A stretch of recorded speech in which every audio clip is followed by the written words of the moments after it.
Here's the bottom line. Here's the bottom line. We have a tremendous opportunity. 17 million people, at least 17.4 million people, at least, voted to get out of the EU.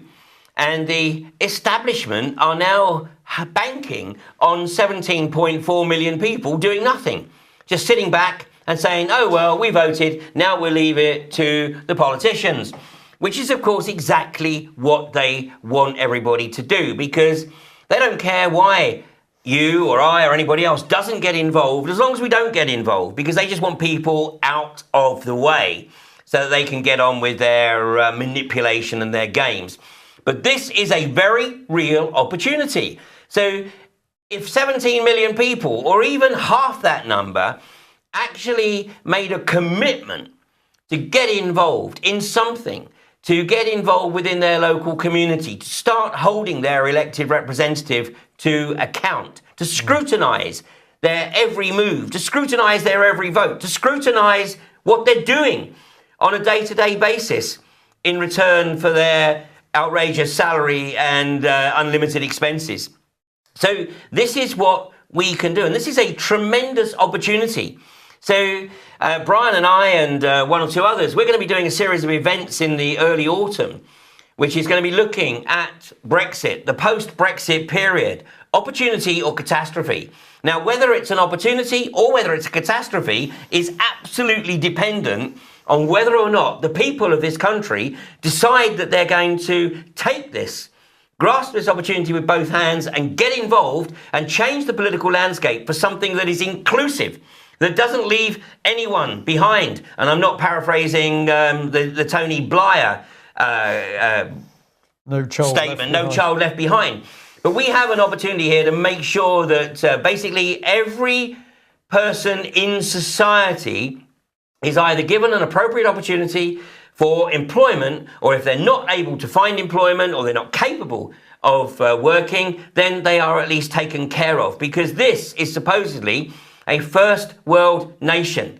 But we are looking more and more like a banana republic. And we can blame it on the politicians, but actually, you know what? It's us.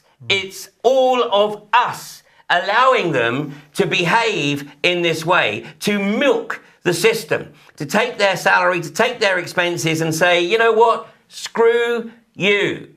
Well, it's our turn now to take an opportunity to get this country back on track. But it needs every one of us watching this, and of course people who we talk to nurture, to encourage them. It doesn't matter what they get involved in. There's so many things to get involved in, but get involved in something. Find something that's close to your heart and get involved. Brian.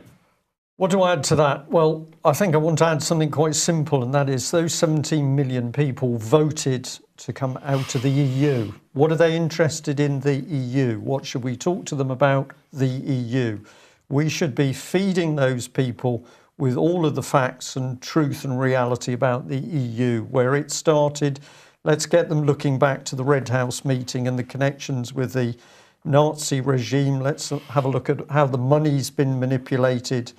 But what do they want to know about? They want to know about the European Union, so we should tell them. And how we can be better off outside of it. Well, of course, but a friend of mine who spent some time as a local councillor said to me on one occasion when we were talking about, I'll say high-level politics, he said, no, what engages people? It's problems in their locality. You want to get these people on board, talk about potholes in their road, and they will be with you. And I think this is a very astute comment.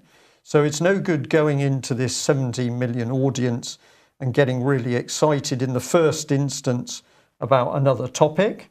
What do these people want to know about the European Union? Get them interested on that, feed them on that, then you start talking about the other issues. Absolutely.